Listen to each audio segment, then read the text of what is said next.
paid to be in attendance. Now to begin, I beg to present the prologue. I believe in love. I know that any day my dreams and wishes will come true with the sparkling touch of an invisible fairy's wand. Then I will be taken care of. I believe in myself. I have no use for dreams if I can't see or touch them. I know one day I will be very rich and will be the envy of all, and it will be all my doing. Then I will be respected. I believe in others. I have to. They are all I know and all I will ever know. Someday, if I keep searching, I will find a good friend. And then I will be content. I believe in glory. One day I will be as magnificent as I know myself to be. The brilliant sun will shine favorably on me from above. Then I will be worthy. Love is a marvelous ride over which you have no control. Love is unnecessary. It muddles the thoughts, and one is better without it. Love is a far dream that you never quite believe in. Love is a golden prize to be won and set upon a mantle as a shining trophy. And it will never be anything else. How could it ever be anything else? Any other notion would be ridiculous. As unbelievable as... As a fairy tale. Or a play. No. I'm just fine the way I am. Love will never be anything else.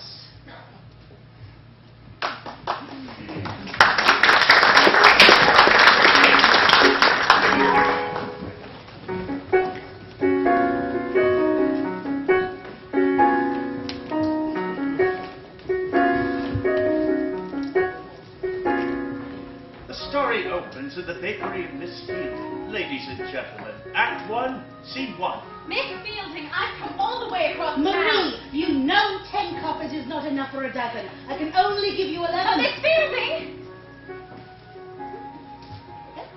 Good day, Miss Fielding. Good day, Marie. Am I addressing Miss Fielding? Weren't you listening? I have a letter for you. A letter? Who sent it? Can you read? Yes. When you read the letter, ma'am, you'll know. You've come here to kindly request that I make a batch of the same corn muffins I made last week. Exactly that, ma'am. Oh, very well, but why the letter? Couldn't you have simply kindly requested by telling me? Oh, no, they're not for me. I am merely the messenger. Oh, so you're not the Viscount St. Gallen? No, ma'am, I'm not. I must have an answer. Now, when do you bake the required item? Well, yes, certainly. Fine. How soon will they be ready? Well, I don't know. I do have many customers to see to I have during been the day. instructed to pay you not only for the muffins, but also for your trouble. How soon do you need them? As soon as you can bake them. 2 hours, noon. Fine. I shall return it to you. Good day, Miss Fielding. Good day.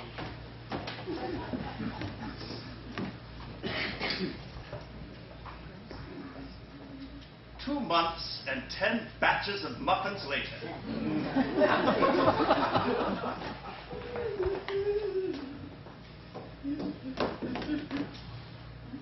My word, you've been punctual lately.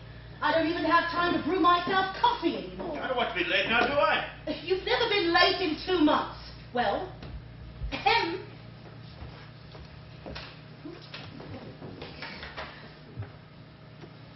Only a single batch of corn muffins this time. Very well, easy. Now, when am I to have the pleasure of meeting my generous patron? Lord St. Gallen has no reason to come down here. Not even to say hello. That is my job, to say hello for him. Hello. And hello to you two. You know it's not the same. I believe I've been more than patient. I've been cooking for him for 2 months, and not once has he bothered to show up. Even though I'm a woman, we have entered into a formal business contract. A contract that said nothing about meeting anybody. You are getting exactly what you're supposed to get. Go. And as to that, you do charge a lot. There are many other bakers in this town just as worthy of patronage. Mr. Shorten on Coleman Lane, for example. You know, I could very well recommend that our business be taken elsewhere. Oh, really? I ask you then, can any other baker in town create this?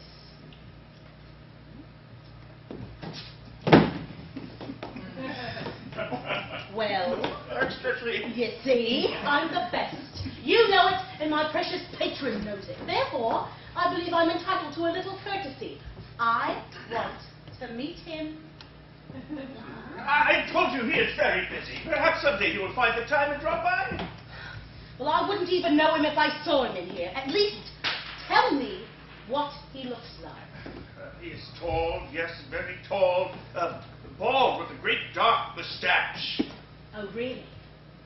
You know, he's changed quite a bit from the thin, blonde young man you described the last time. What he looks like, it's nothing you need concern yourself with. All you should be doing is cooking. That's what you are hired for. Or don't you want the weekly deliveries of gold pieces directly to your door? Well, of course I want the money. Goodness knows these little orders have won me a small fortune, nearly twice as much as a whole week's earnings. Then it doesn't matter what the person sending it looks like. No, but it would be nice. All right, then. How soon will the order be ready? Well, at the same time, it's always ready. Now hop it. I've got work to do. And a good morning to you as well, Miss Fielding.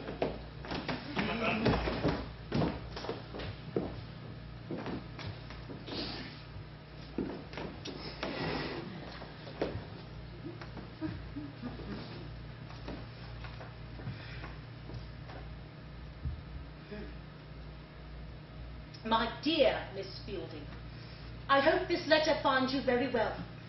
The biscuits you sent the last week were simply marvellous. You used just the right amount of cinnamon. Yeah, I did. I am very well, thank you. The festival day was warm up here as well, yet windy. I heard the music quite well, in fact. Would you tell me, please, can you read music? If so, I have some very nice parlour songs to give you. Until the next week's letter, I am, as always, your obedient St. Galen, Viscount. Ah, at least his letters are nice. Nicer than the man he actually sends to talk to me.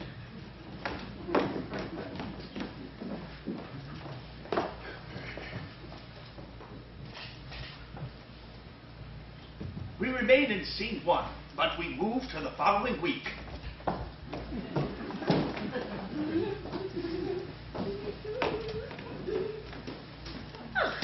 I have 10 minutes left. I'm improving.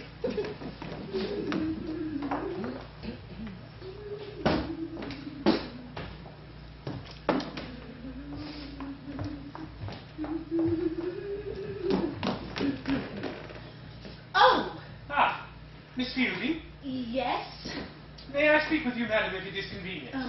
Forgive me, sir, but must you? I do have a very strict schedule to keep. I will not stay very long, I promise. Very well. Incredible. Beg your pardon?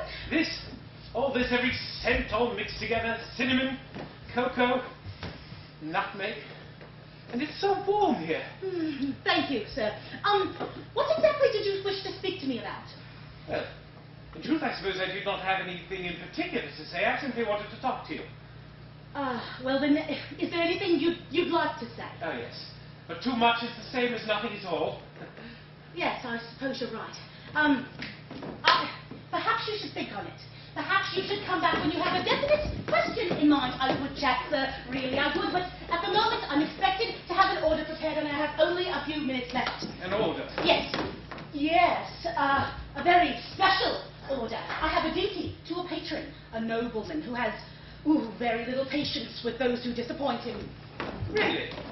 He's he's a cruel, heartless tyrant who beheads people simply because it amuses him. Oh, no, nobody is safe speaking to me, sir. You'd be wise to leave me to my poor fate while you still can. I'm so sorry to have jeopardized your life in so careless a manner. No, you couldn't have known, sir. You are obviously a stranger in town that you don't know about the heartless tyrant on the hill.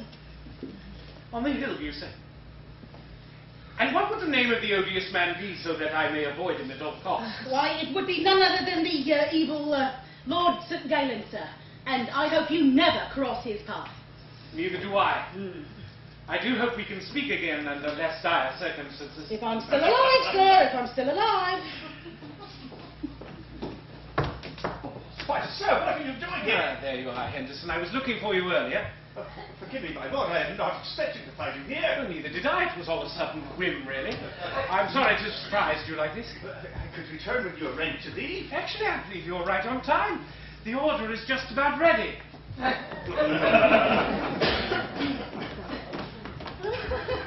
This is who I think it is. Yes, you finally got your wish. You finally got to meet Lord St. Galen. I'll put these in the coat, sir. Thank you, Henderson. Sir, my lord, why did you let me go on like that? Well, truth to tell, I found it all very interesting. I've never heard myself called to silence before. Oh, sir, I am so sorry. No need to apologize, Miss Fielding. Actually, I was a bit pleased to find I was thought of at all in town. You see, I don't really come down here much. And I did want to thank you in person at last for all the delicious things you send up to me. I felt it had been far too long without a meeting. Oh, yes, sir, it has been. And once again, let me say how sorry I am. I didn't mean any part of what I said. That's quite all right. I only would have been offended had I actually been a heartless tyrant. As it is, I am merely pleased that you think enough of me to do such a thing. Henderson tells me that you actually closed down the shop to make all this. That you are turning people away for the sake of a weekly order. Oh, it's nothing at all, sir. I prefer no distractions when I create. Oh, since you're here, I don't have to give this letter to Mr. Henderson. I never thought learning to write would come in so handy. I do enjoy your letters. Would you read it to me, please? Read it, sir. Out loud? Oh. Yes, if you please. I would feel funny about that, sir, really. I would. Couldn't you just read it to yourself? Surely, Miss Fielding, I can't. Sir, you can't see. No. You're blind, sir.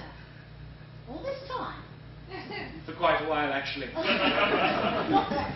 goodness, not that it makes a difference. I suppose I should read you the letter then. Unless you want me to call in Henderson and he could read it for you. Oh, no, I'll do it. Sit right down here, sir.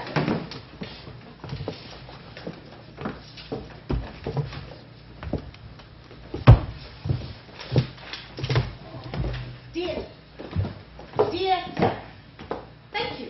Your letter did find me very well. Here are the corn muffins. I added a little something to them. Let's see if you can guess what it is. Mr. Sheridan of the bakery down the road has slyly begun making the same sweet bread I've been making for weeks, and just hasn't a clue as to any of the correct ingredients. As to the music, no. I'm afraid I don't know music at all, yet I thank you for the offer. I would like to try to make a new type of biscuit, something I believe people would like.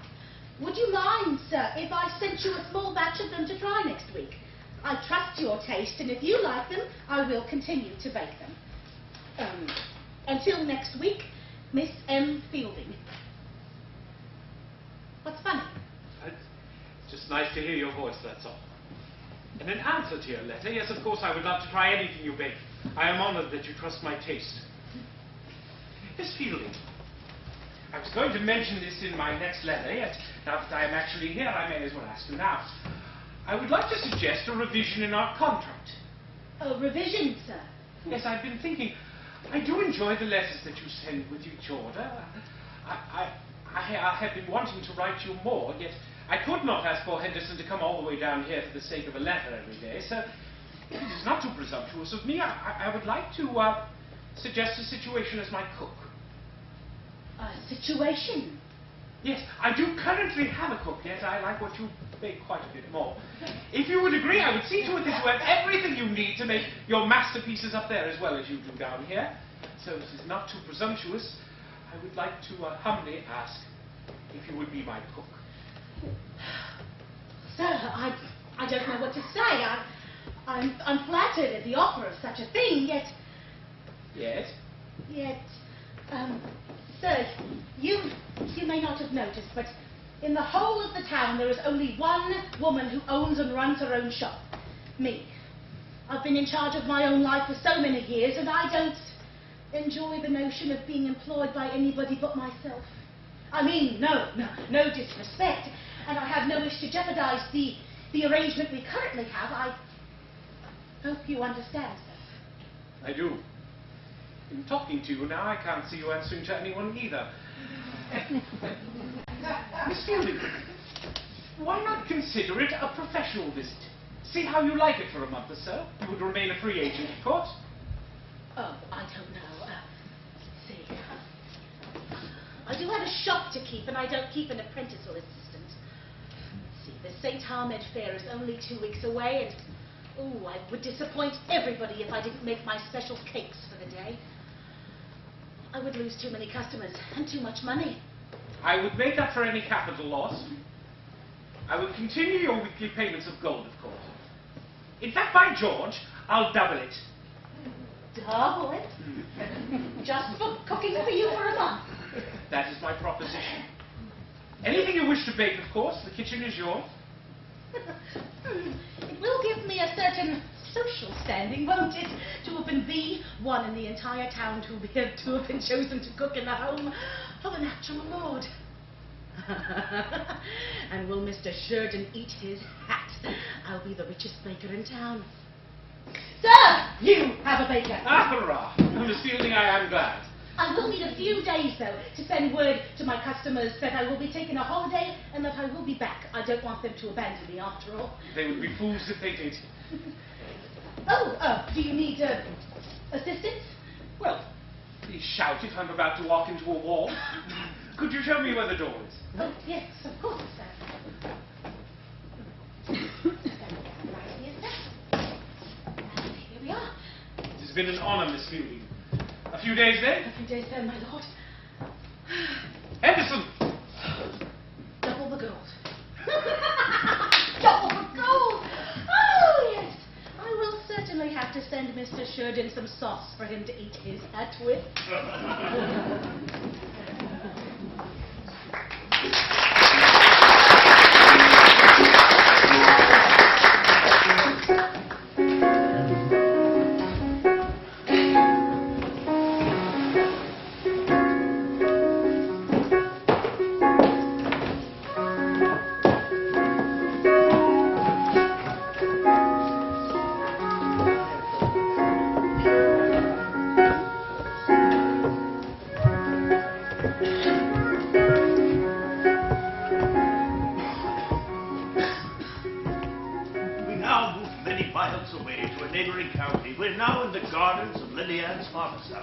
Ladies and gentlemen, Act 1, Scene 2.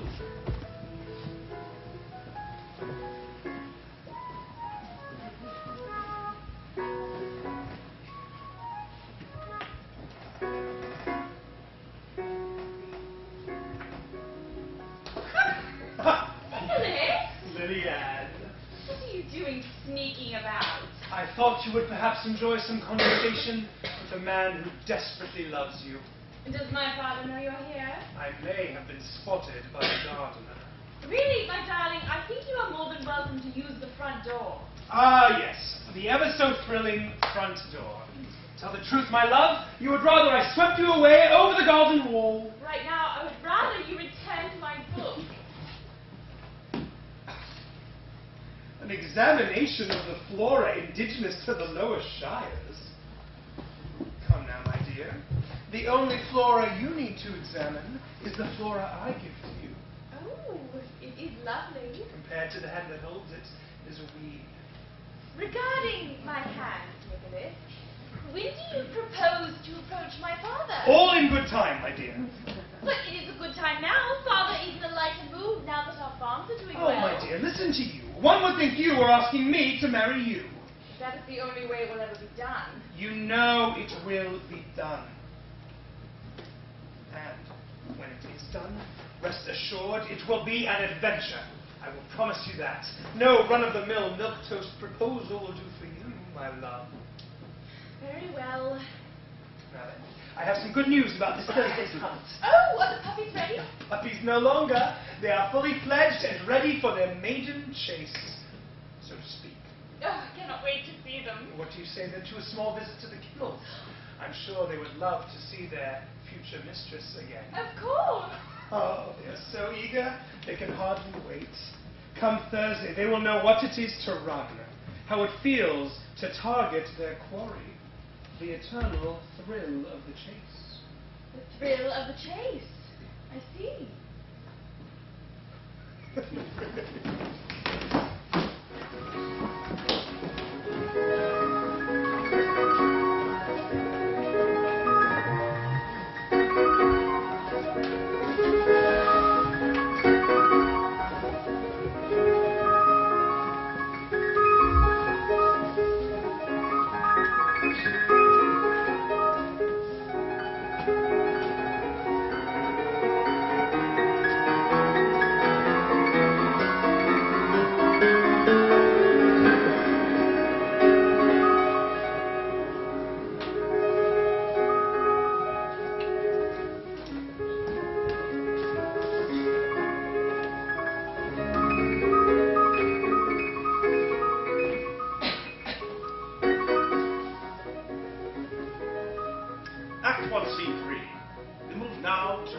parts of the Viscount's own gala, the dining room.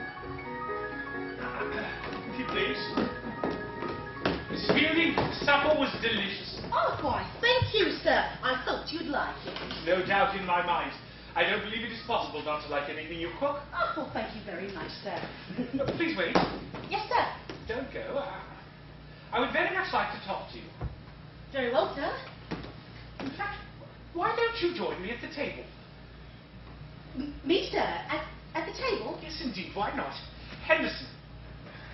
Please sit down.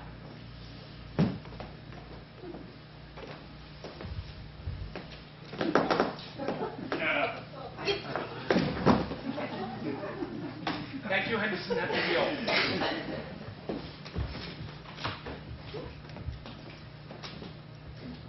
There. Now we can talk.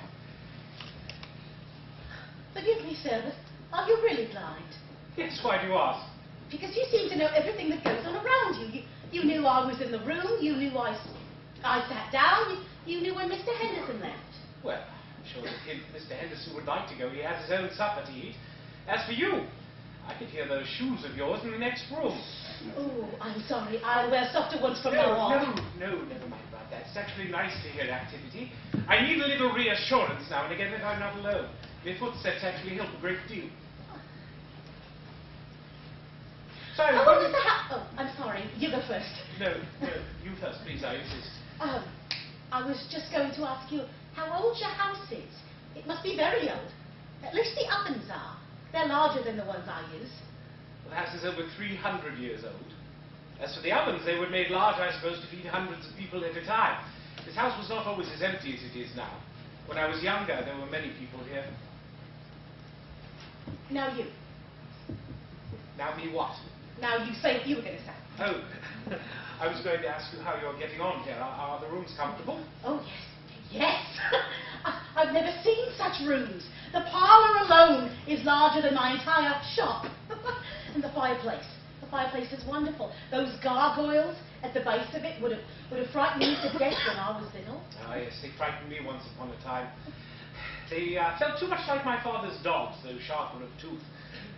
I spent a great deal of time there. That room was my mother's.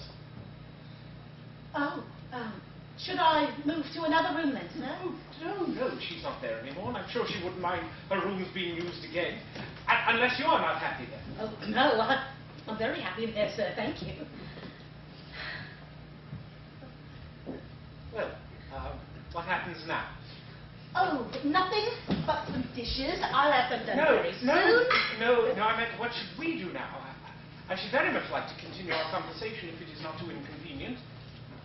No, sir, it's not inconvenient at all. I would like to continue talking as well. Very well.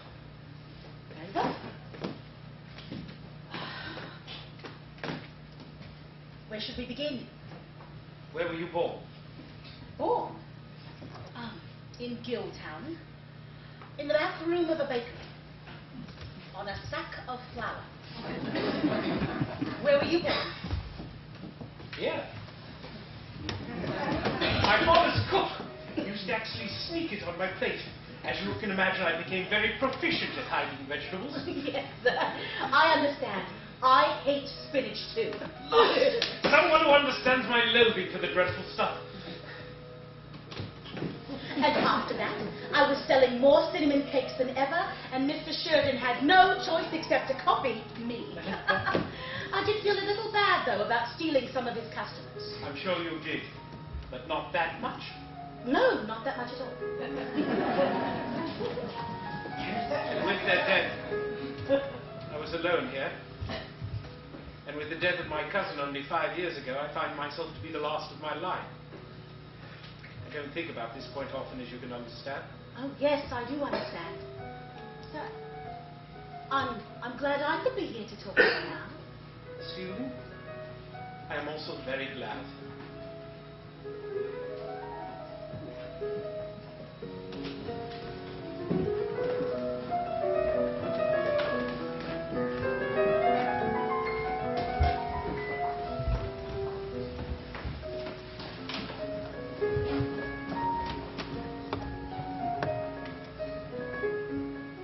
1, Scene 4. We return to the house of the Baron de Valier. My dear Nicholas, I have some very important news that I... no. Dear Nicholas, how are you? I am... no. My dearest, darling Nicholas, I have important news. Potentially dire news. Lately, my father has pointedly been mentioning that it is time for me to be married. Today, I found a list of possible candidates for husbands. Do you remember when we were 10 years old and you vowed to one day marry me? I believe that day is now. Please, take this warning sincerely, for my father is serious, and delay will be bad for us.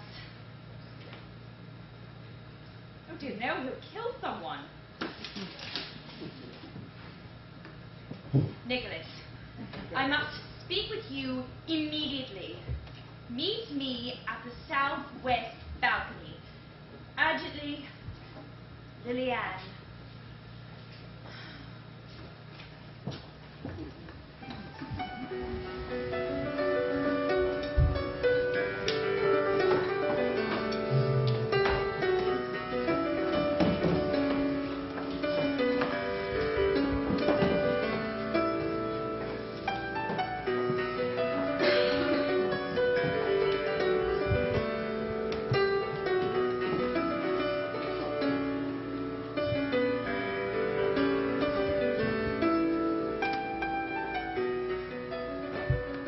Act 1, Scene 5. A dark room in the manor.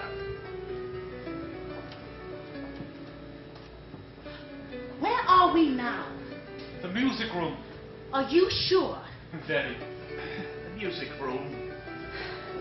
Will I ever learn my way around this place? I can't even find this room in the daylight. I tell you, you should learn your way in the dark. It is easier. It must be. I've seen you walk through entire rooms as if you know exactly what's in front of you. Well, for the most part, I usually do.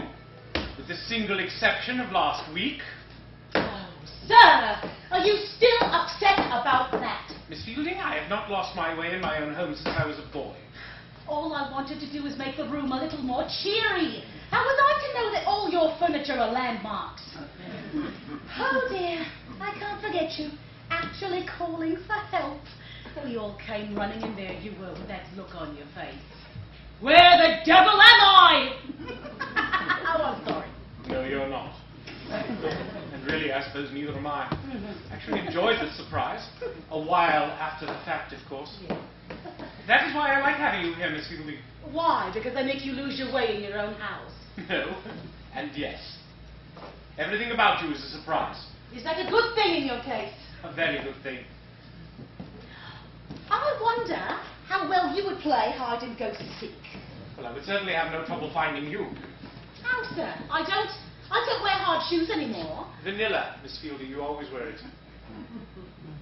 Well, vanilla is the only perfume I feel suits me, sir. Oh, these late night walks are fun. Without a light, I feel like I'm meeting you on more or less common ground. I am glad you're with me, though. I wouldn't want to end up in that ominous gallery again. Ominous? Oh, yes, all those serious people staring down at me, wondering what I was doing there. It was your father who gave me the worst feeling. My father? His portrait. Very stern, very angry looking. A white as a ghost wig and more gold chains of office than I've ever seen on one person. A white wig. I remember my father with brown hair, although it was a very long time ago.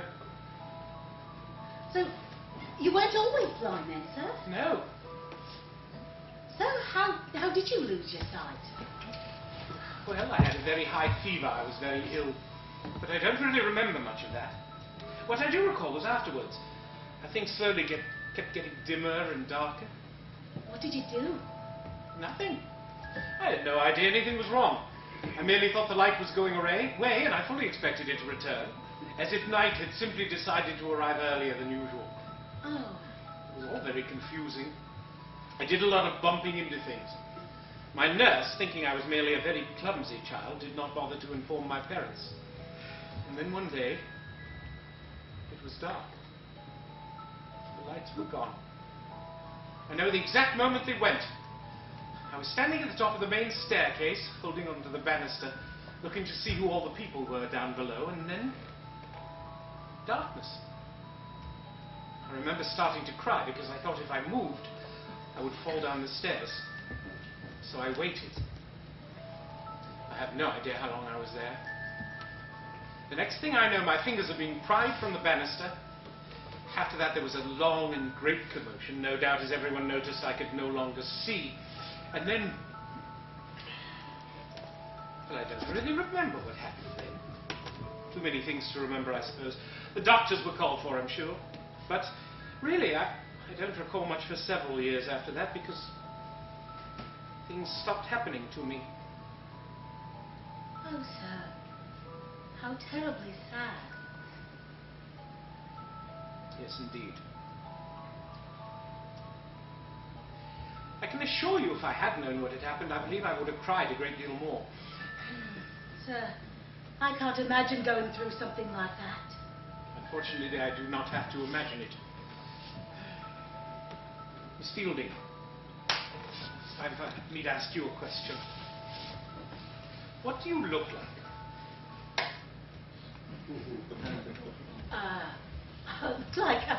I wouldn't know where to begin. What would you want to know? Describe yourself. Who would know you better than you do? My hair is sort of reddish brown. Reddish brown. Reddish brown is like... reddish brown is like the flavour of cinnamon. Ah, yes, I recall that. Yes. Let's see, my eyes are brown, rather like the flavour of hot chocolate. Yes. How would you describe yourself in general?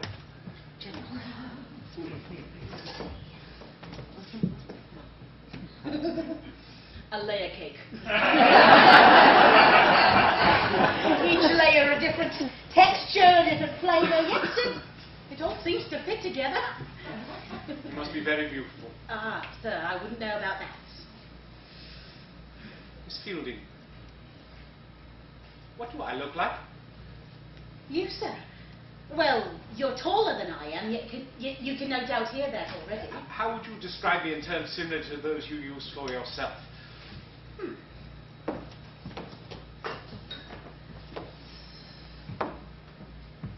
Your hair, ginger cake. Your eyes, if I may say, turn this way. They're blue. Blue. Sky blue. Blueberry tart. Your looks in general. A warm gingerbread man with lemon drop buttons on his coat. I must say, we both sound delicious. Yes, put us together and you have a feast. Miss Fielding, this is amazing. I have never felt this comfortable with anyone in my life. I've never had a real friend. I've had the household staff to talk to all these years, but they were not ones I would have chosen, if you understand me. Yes, sir, I do understand. I have my fair share of good acquaintances, yet not one of them could I call a good friend. Of course, running my own shop, I don't have time for it. I'm quite lucky, really. I don't believe I would have accomplished all I've done if there'd been another person with me, slowing me down. I've had little care for what others think of me. Since there's been no one around, it has been easy to feel that way. Miss Fielding, if it is not too presumptuous of me, may I ask you, do you think I could possibly be your good friend? Why, yes, sir, I think that's very possible. And if we are to be good friends, do you think we could begin by using each other's given names? Why not? I think that's a very good idea. Very well. My name is Joshua George Hieronymus Albert.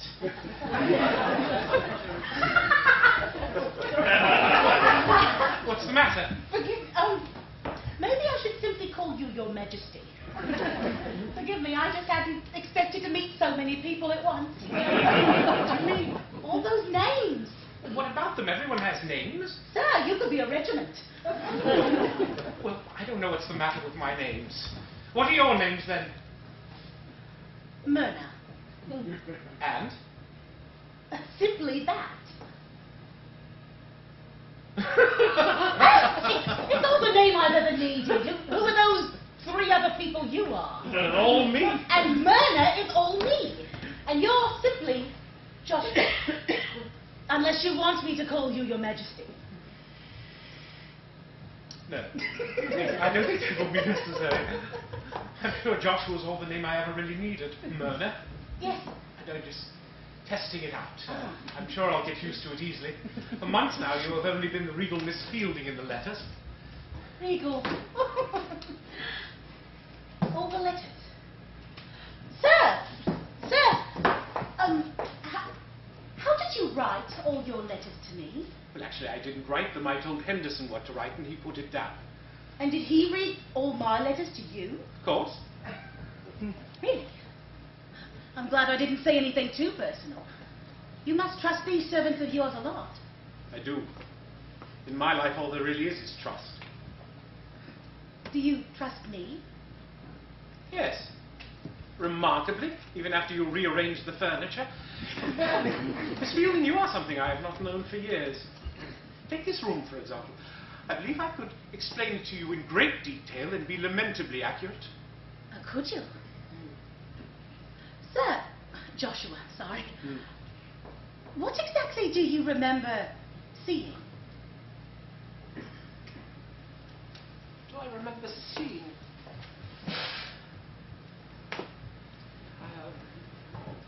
My father's brown hair, my mother's blue brooch, the gold lace around my father's sleeve, the green leaves outside the window, the glow of a candle behind a little red screen. All my toys. Oh, and a magic lantern. Oh, yes, I remember the magic lantern very well. I loved it. All those marvelous pictures in the dark. A magic lantern. I've only seen one before. I was 18.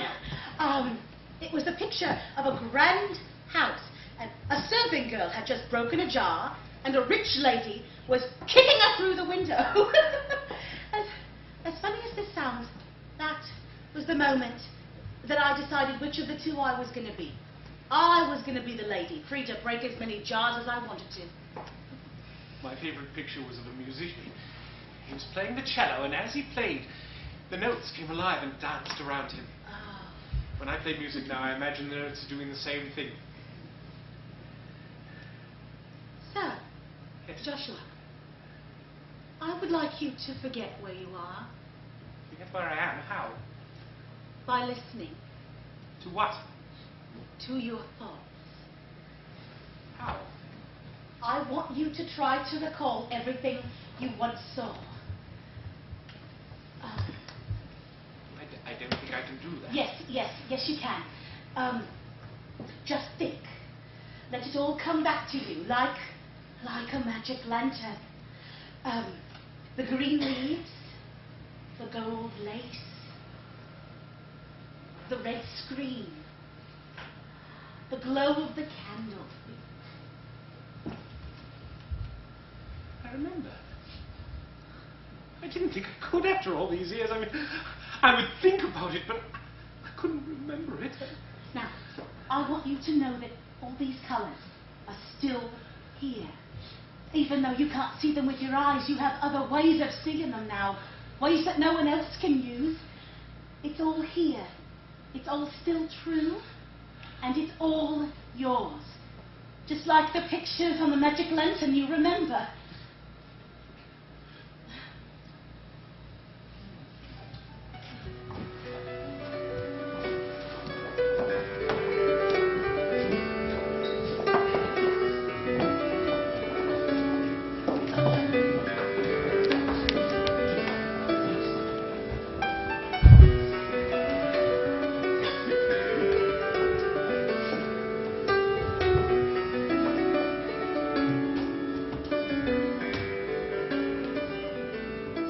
1 Scene 6, the southwest balcony at the Baron de Valier's home, very early in the morning.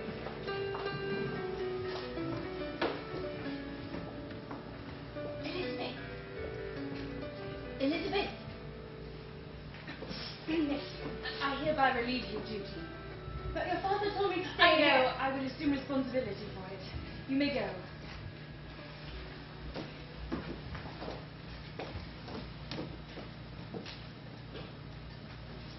Lillian, my love, I have arrived.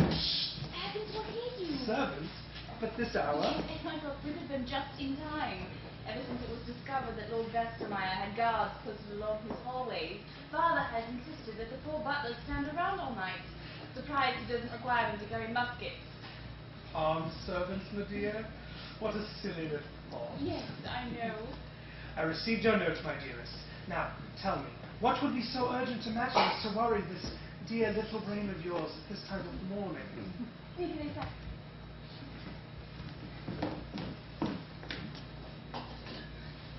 last night there was talk of finding me a husband. What?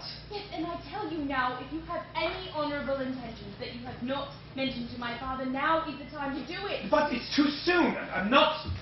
I have but meager means and no livelihood. Nicholas, you have a set allowance and an ancestral home. Surely my father will see the match as a good one. But, my little dear, even if he does, how can you wed me knowing that you have not bettered yourself by doing so? You would have no station except that of wife to the son of a knight. That's all the title I want. No. I love you with my very soul. You know that. You also know that I will not drag you down when you deserve the best. And I will be the best, my darling. And when I am, then you will marry me. You better become the best soon. Otherwise my father will accept the first wealthy contract or proposal he receives, and then there will be nothing either of us can do about it. But if I ask for your hands now and his answer is no, then no amount of future fortune will reverse his decision. Oh! Mother said they were only thinking of me and my happiness. How can I tell them that I'm happy now with you? They say that being poor is not the sort of happiness I want. But you're not poor. But I'm no richer than you are. That's the point. I think it's a ridiculous point. How can they possibly know that? There, now. Calm yourself, my little dear. These thoughts are too serious for one such as you. I want you to trust me, as you always have. I will take care of things. I will take care of you. I know you will, Nicholas. But what if... But Nicholas, I must leave now. Every moment I remain is a threat of discovery, and your maidenly honor is paramount. I will see you soon, my little love. Adieu. soon. Please, Nicholas, soon.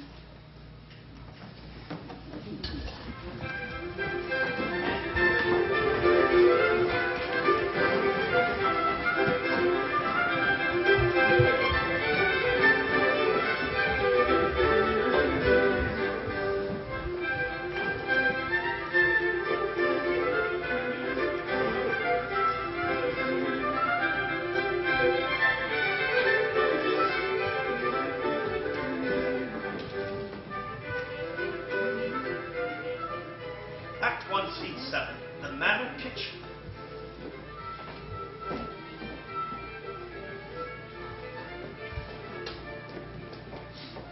Nana, Ah, Joshua! Here, sit right down here. Forgive me if I keep stirring the soup. You'll taste the difference tonight if I don't. Oh, please continue. I wouldn't want it ruined on my account. I've made all my best recipes. I think tonight should be special. It was 3 months ago today that I received a letter asking me for a batch of corn muffins. It was 3 months ago, my word. Mana, there's something I would like to discuss with you. Yes. As you well know, I've been lamenting my solitary state for quite a while. Yes, I do remember. Well, I've decided to do something about it. Oh, really? Yes, indeed. Well, please do tell me. I have been content to ignore life all these years, to let everyone pass me by. I was alone and happy to remain so, and then I met you. You brought to my life something that has been missing for a long time. Companionship. Oh, It was our many wonderful conversations that showed me what I had indeed been missing. That my life has been empty and had been so for many years. And then I met you, and the answer to my problem was right in front of me. Right in front of you? How marvellous! Yes, I believe it is so. It is marvellous what has happened to me. Oh, Myrna, please sit down. Very well. Myrna, I have found her. Oh, Joshua, that's wonderful. It is indeed wonderful, and I can't wait for you to meet her. Meet her? Yes, she's the daughter of the Baron of Valliere. Her name is Liliane. Such a pretty name, and a very sweet girl by all accounts. Myrna, are you still there? Yes, Joshua, of course. Do you think this approach to the whole thing is wise? I mean, you've never met her before. She may not be as nice as you supposed her to be. Actually, I feel as though I have known her entire life. My parents were friends of the Baron, and it was spoken of from time to time that a daughter of theirs would be a suitable match. As to her not being nice, I find that highly unlikely. She has had the finest of upbringing, I'm sure. Yet I am not completely insensitive to the situation, which is why I have sent for her. You've sent for her? Yes. I have decided to meet her before the actual wedding. Get things off on the correct foot. After all, I wouldn't want to marry someone I have not met at least once. But things must be done, yes. There is so much to be arranged first, and also, it's very wise to consider everything very well before you actually ask the girl to marry you. You may find that you change your mind once you meet her. But my dear Myrna, the entire match has been arranged. The letter of inquiry was sent, received, and replied to. I'm getting married.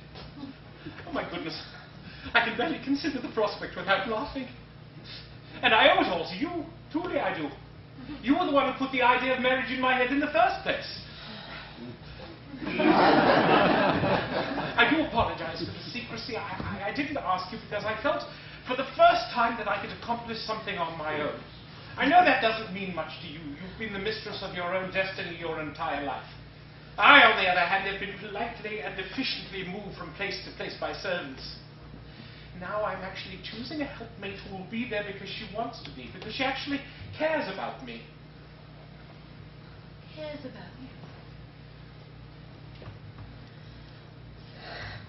Sir, I am happy for you and your happiness.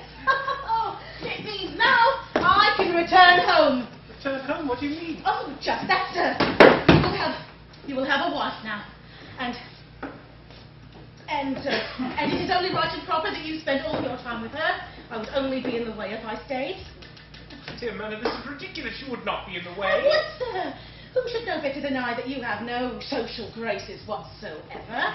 You would not be able to devote the proper time to your bride if I was about making a racket in the kitchen. No. It's high time I was on my way.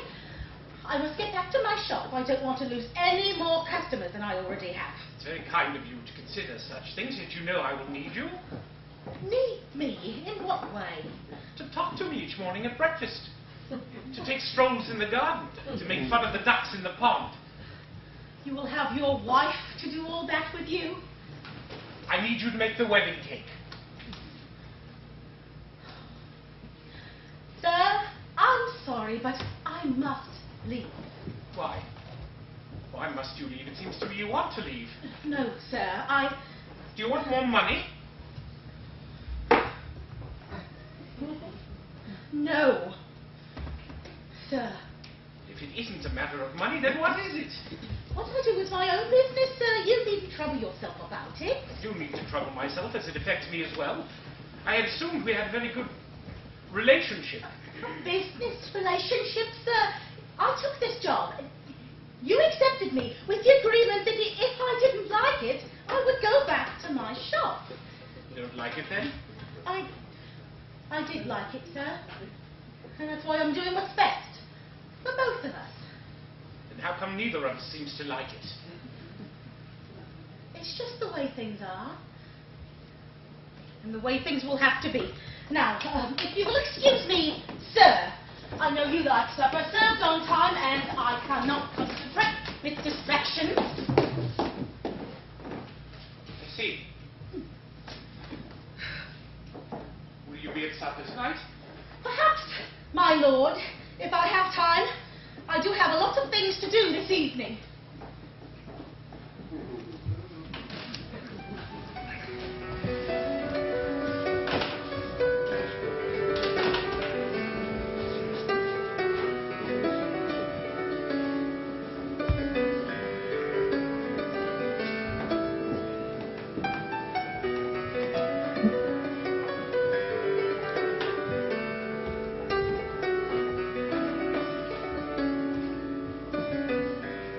Act 1, Scene 8, the arrival of Miss Valliere.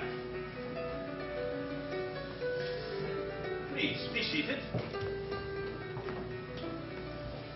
Lord St. Ganon will join you momentarily.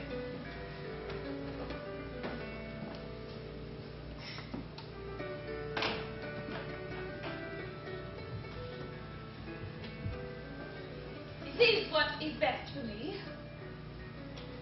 It's what every girl wants. A good husband who will take care of her. A grand home far away from her parents. What more could I possibly want in life? What more should I want?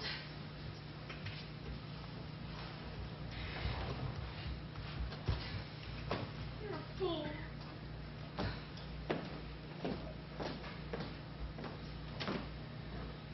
You know very well what you wanted.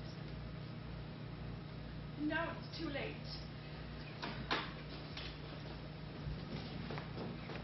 Lord St. Ganon, Miss Valliere. My Lord St. Ganon, good morning. Good morning, Miss Valliere. Please, be seated. Thank you. Thank you, Henderson.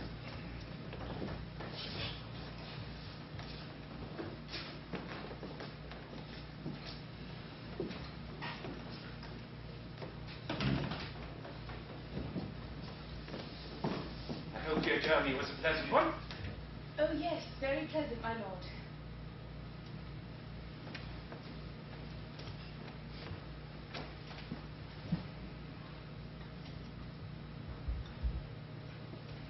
The weather is particularly nice, is it not?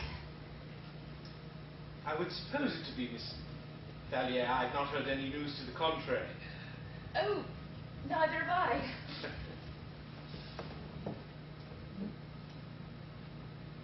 It is very good to have you here at last. It is very nice to be here, my lord. No, no, please, I do not wish to stand on ceremony. Call me Joshua. Joshua. And what may I call you? Liliane. Very well, Liliane. Lovely name. Thank you, my lord. Joshua.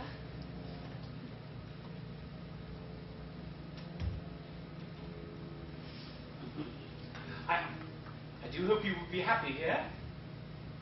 I hope so as well. Well, I should allow you to become more familiar with things. Will you be joining me for supper? Yes, thank you. We'll talk more then, I'm sure. I'm sure we will. Good morning, Mr. Liliane.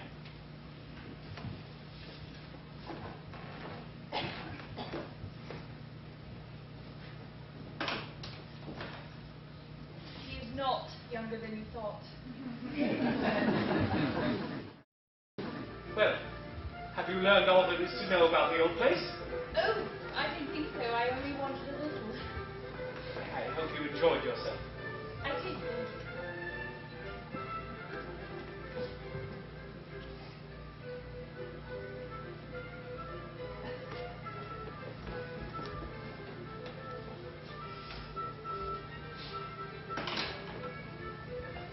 Liliane, Yes.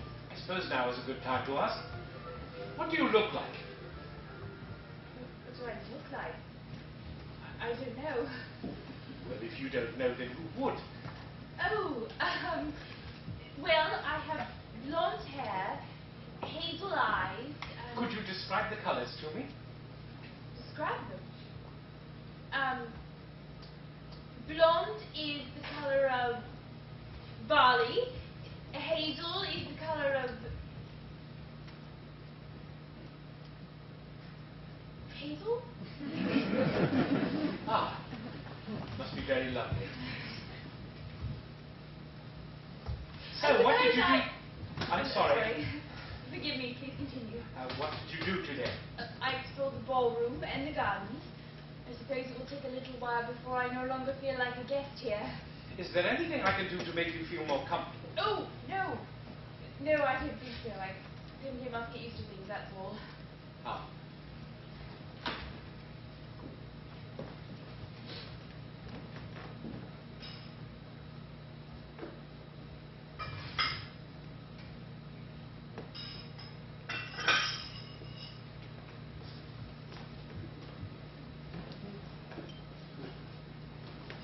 The gardens are quite lovely.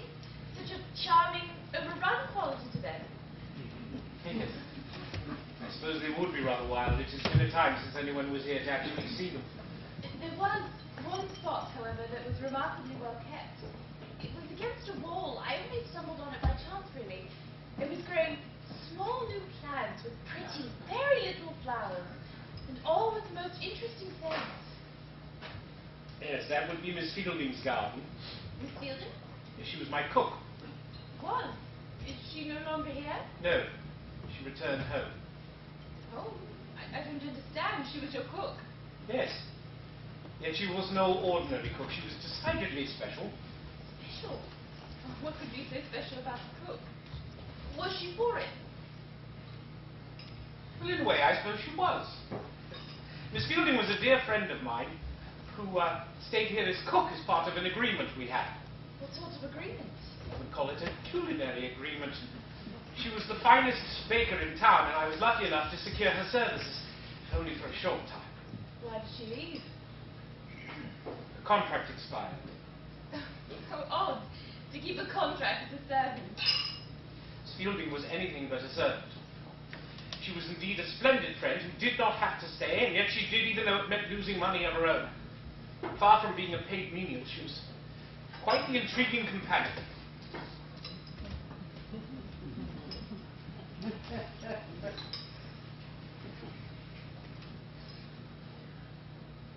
This is delicious soup. Yes, it is very good. Yet it does not compare with Miss Fielding's soups.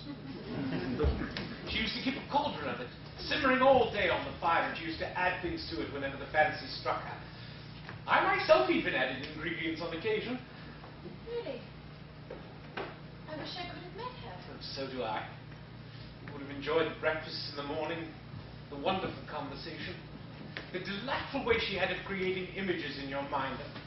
Oh, yes, you would have loved her. She sounds like a very nice person. Yes, indeed, very nice. Where does Miss Fielding live? Live. She has a shop of her own in town. She makes the most heavenly corn muffins. That was how I met her. The aroma of them baking is too much to resist. Really? How very nice. Perhaps one day I will meet her. Oh, yes. Would be nice to speak with her again.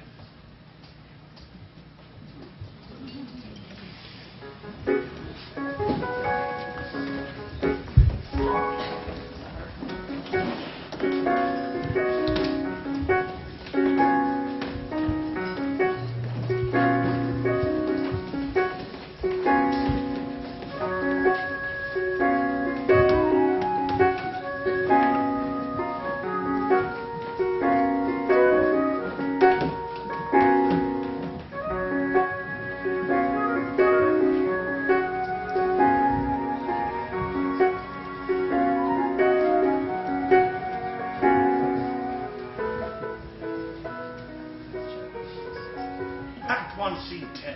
Miss Fielding's Bakery.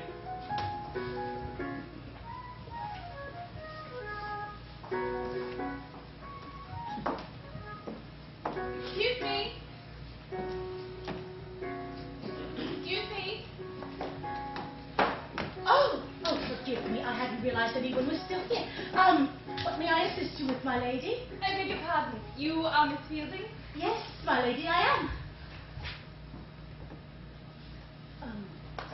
Here, would you like to try some cinnamon bread? They came out very well this morning. Oh, yes, thank you. Oh, how very good. Thank you, my lady. Oh, you must be quite proud of these. Oh, I'm very proud of all that I bake. Beg your pardon, my lady. Yes, Marie, what is it now? Well, tea cakes to Mrs. Willett, please. Of course. Now, Marie, I want you to kindly inform your mistress that if she must have as many tea cakes as this, then she must send you earlier in the day. Now here, I put a special one in there for you just because I know you'll tell her. Thanks there. awfully, Miss Fielding. Oh, thank you. Forgive the interruption, my lady. It's the same thing every time. The poor girl is sent running here just as I'm running out of the last batch of tea cakes, and I never know if she's coming or not. Of course, I could make an extra batch on a weekly basis. But you just gave one away to her. Oh, yes, but it was one of the last ones, after all. The most difficult ones to sell, after all. And I know Mrs. Willett makes that poor girl run all the way across town. She deserves something to make her task a little more pleasant. Oh, is there anything else you would like to try, Mum? I can see now why he likes you so much. Who, Mum? Lord St. Galen. Sir Joshua? He talked so much about you, I'm glad to meet you at last. My name is Lillian. I've actually come to talk with you. About what, Mum? May we sit down?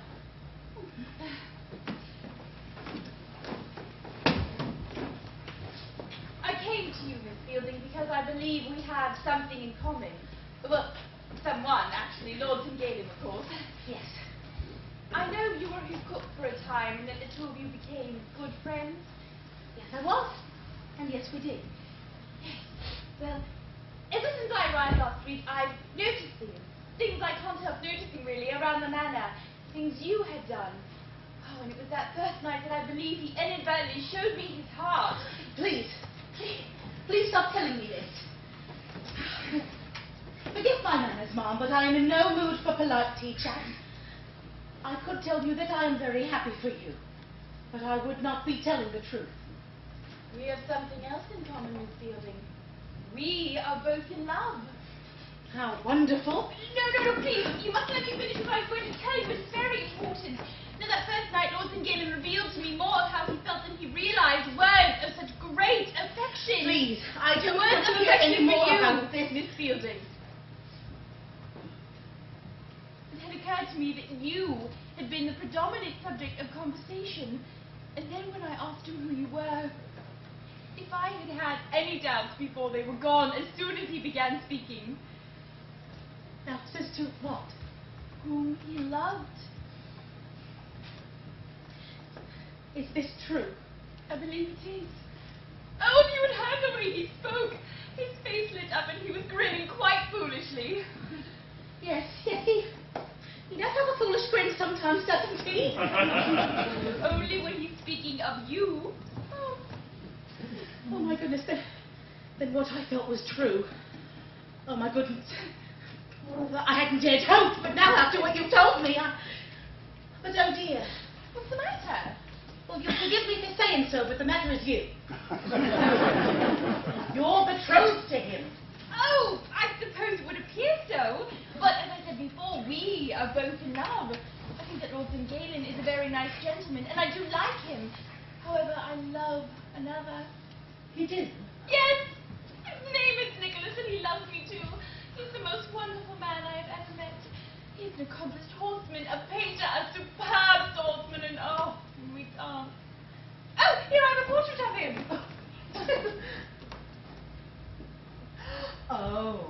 Oh, he's a fine one, isn't he? Painter did not do him justice. He's 1,000 times more handsome. Oh. Well, hold on. You're terribly in love with this boy, and yet you consented to marry somebody else. Well, I didn't consent exactly. My father would have been very angry with me if I had refused. It's an advantageous match, you see. I don't see, actually. Do you mean to tell me that you are in love, and that someone, returns your love, and you said you would marry somebody else? Yes. Just because your father would be angry with you if you didn't? Yes. Oh, why does love have to be this way? way. It is always this way. Really? Have you ever been in love before? No. Oh, this is how it is in all the books. Now I know why I've avoided feeling it all these years. He must think of something soon. Oh, he must be getting back. He doesn't even know I've gone out. Just odd not telling anyone, but I'm not a child anymore. Hold on. Sir Joshua doesn't know you've come to see me. No.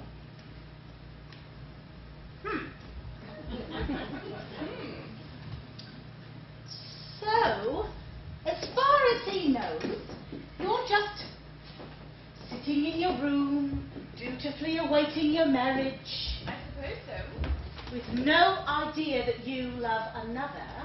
Or that you love him. You know, perhaps, secretly, working together, we can Turn the tide in our favor. and get exactly what we want. Click. Now, here's what we're going to do.